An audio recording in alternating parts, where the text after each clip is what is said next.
the Dream 100 Show. The epicenter of influence, collaboration, and exponential growth. You're about to discover the power of relationships. Dream 100 relationships. And you're one relationship away from a totally different business and life. This is your host, Michael Tasner.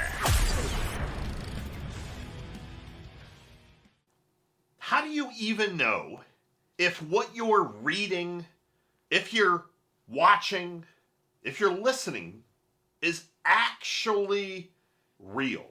Did the person, did the business actually say that? In today's episode of the Dream 100 Show, we're continuing in this series of industry shifts, business shifts, landscape shifts, pivots that I need to make sure that you are on the leading edge with. Now, you're not going to be able to implement and execute every single thing I'm going to teach you. However, I'm going to simplify every one of these episodes down to only give you one or two steps. If you were to only take one or two things, what do you need to move and why? Now, in fairness, some of these episodes are going to be more impactful for different types of business owners. Today, we're going to talk about the blockchain.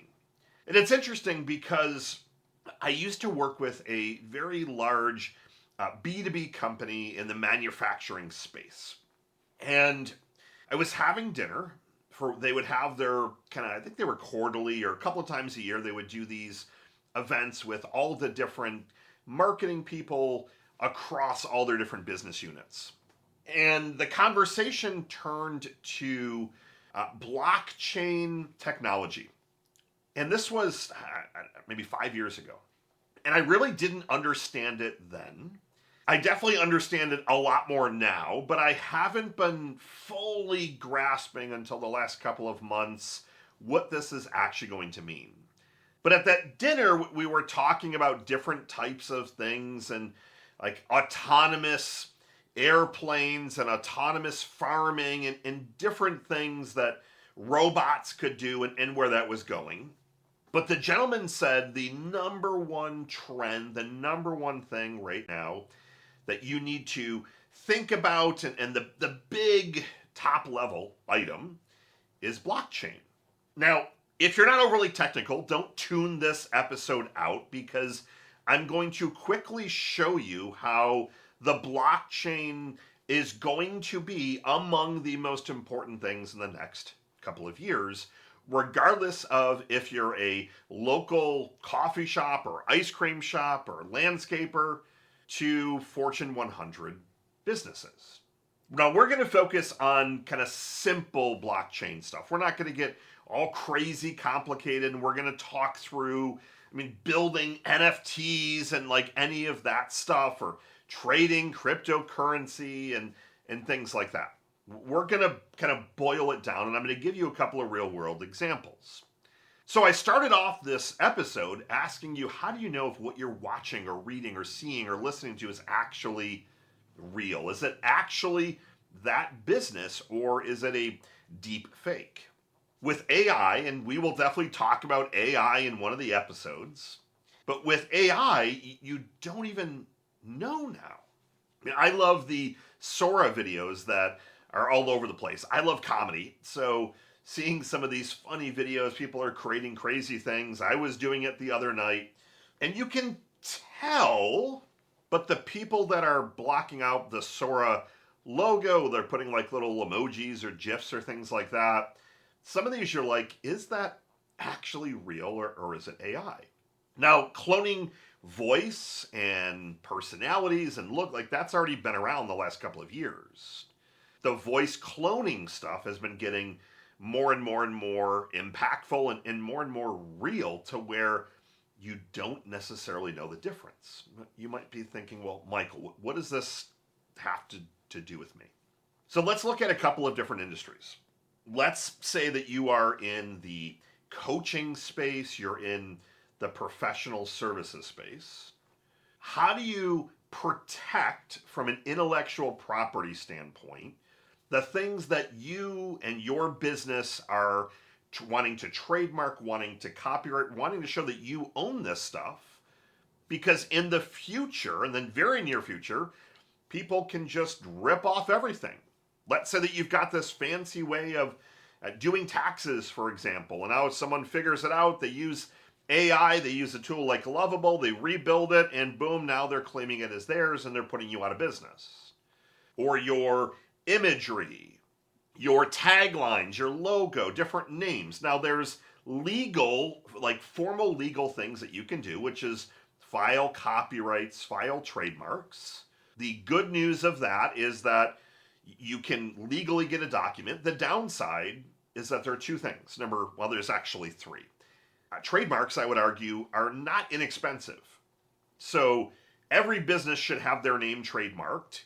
They should also have any of their secret sauce items trademarked, certain formulas, certain strategies, things like that that you put out there. Now, that can add up. Like that can be with an attorney fees and government fees, $1,000 or more per trademark, if not more. The other challenge is that it's not a small, short-term process. It's not overly complicated, but you won't know if you have that trademark for about a year.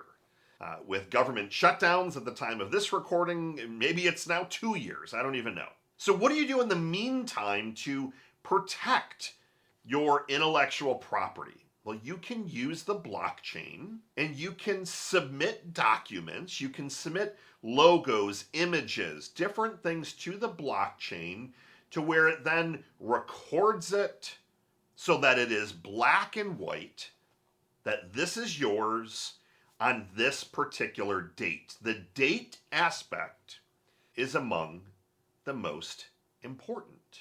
The date aspect allows you to show that you put this out on January 1st, for example, of 2025, 2026. So that if anything comes after that, if some AI tool, they're trying to say, well, that's our image and we made that. That's our, no, well, the blockchain, you need a black and white version because if not, it's a he said, she said. So one of your first actions, and we're talking blockchain, the way that I want you to think about this is that it's a black and white place that you can show ownership. Now, do I think there's going to be extreme changes over the next 1, 2, 3 years with the blockchain and essentially affecting every business? 100%. I live in New York State. It takes a couple of years when you're doing research, you're finding a house, you finally like something, you're putting the paper, we spent years house hunting. And then when you finally find a house that you want, you're now on another couple of months to do loan paperwork and verification and things like that. On the flip side, there are other states like Florida where the loan paperwork took a couple of weeks. And then some instances I've been told it can take a week. Well, what if the blockchain could make that happen in 24 hours? That all the documents lived there and deeds and income verification and everything was just on the blockchain so that it was verifiable. The key aspect to all of this is the verifiable black and white so that you can't fake stuff. Now, you could say, well, Michael, you could fake a deed or something like that. Well, there's ways to, you have the blockchain and great, well, this is getting submitted from the local government and we can see everything there is deeded and appropriate. Your bank could be putting your financial information, obviously like redacted, but putting stuff on the blockchain to where you could just go on and see everything. Great, income verified, you do it in minutes rather than back and forth and days and auditors having to look at everything, and it's just a ridiculous process. So the blockchain there is going to affect everything. But if I'm bringing it back down to simple day-to-day stuff, your action step, your first one in today's episode, is to look at what are some of those secret sauce elements that you want to make sure that you have protected. Because my concern from everything that I'm seeing is that you're not going to know what's real or not.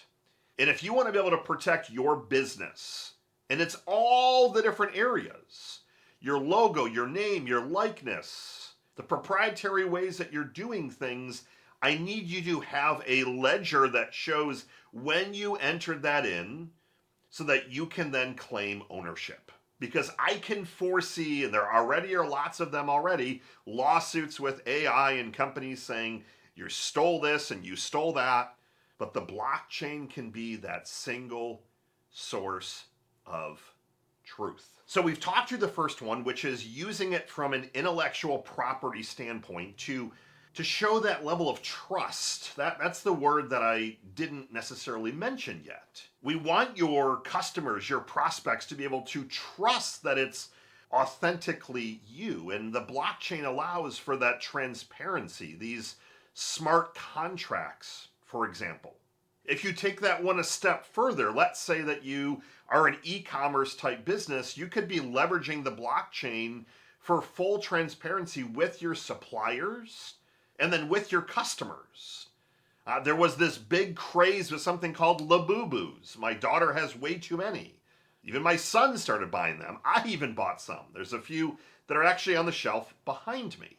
But what quickly started happening was it became very tough to validate, is it authentic or not? And thankfully, Labubu started using the blockchain to allow you to scan and see, is that Labubu authentic or is it a knockoff? Black and white to completely protect their brand. Think about how you could do that with all these knockoffs and things like that. People will pay to have the real authentic brand. Do some people want a cheaper knockoff version? Yes. But if you are selling things, especially something that is a physical product, leveraging that blockchain to show your customers the single source of truth that, hey, this is authentic, will definitely start to help you. Now, is this the norm right now? No. Am I seeing this trend growing? 1,000%. I've talked in the past about accepting cryptocurrency and how that leverages the blockchain. In the next 1 to 2 years, that will be the norm. People will be tapping with their cell phones to pay with ETH or Tau or Bitcoin, whatever the cryptocurrency is, with very, very low transaction fees, if any. That removes the banks. It's allowing the business, you, to make more money because your transaction fees are lower. It's making it easier for the customers on the other side. This is coming. You can pay right now with crypto. It's not insanely easy. It's definitely easier than it was a year ago, but this is going to continue growing with the blockchain. Now, the final idea that I wanted to give you is, it's not necessarily the NFTs, but this tokenization. So here's what I want you to think about. Let's say that you have a gym. So you have a membership. You can give someone a token on the blockchain that then verifies their membership. Now take that a step further to show validity. What if you wanted to have a special program for certain people? What if you wanted to offer the first 10 people that win XYZ? You wanted to add legitimacy to contests. What if you wanted to have an extra layer of protection for parents, for example, that the only way that their son or daughter could get picked up was that if you were scanning something and it was literally through the blockchain and it was matching things up? What if you had that different aspect within the tokenization where this token allowed you access to the gym? And then if you wanted to transfer that, it's a lot easier. So this whole membership aspect, this tokenization. Now, NFTs can be seen as a token. However, it's definitely not a fad. I believe it's going to come back. I have a lot of money invested in NFTs. So think images, for example. But this blockchain aspect, it allows me to actually give tokens. So we set up a membership to where everyone, it is right on the blockchain, so you can see when you bought it, what you paid, and then that gave you access to get on certain calls with me. Gary Vaynerchuk did something similar to where people that bought his NFT on the blockchain got access to certain things. Now you might say, well, Michael, why are you leveraging the blockchain? Like, why not just give someone a code or something like that? The blockchain gives you a single source of truth, and it is transparent. The blockchain gives transparency and black and white, and that is what I'm trying to have kind of come through on today's episode, is this single source of truth, this black and white, to be able to show, hey, we registered these things on these dates. It's there. You can't go and edit the blockchain before the fact. It's there. It's dated. You can see these people bought memberships. It's black and white. And then when you add on these layers with the blockchain of being able to pay with cryptocurrency, this tokenization, it's only going to continue to get more and more impactful. We talked a little bit about the contract element. So if you're in professional services, you can think about that. None of this he said, she said, oh, I signed it, I didn't sign it, that wasn't me. It's black and white. I know this one is going to take a little bit of time, marinate on it, but if you're listening to this in another year, you're going to be hearing blockchain a heck of a lot more. Tune in next week as we continue on trends and tactics and tools that are reshaping the way that we're marketing, reshaping the way we are doing business. Michael Tasner signing off. Good morning, good afternoon, and good night.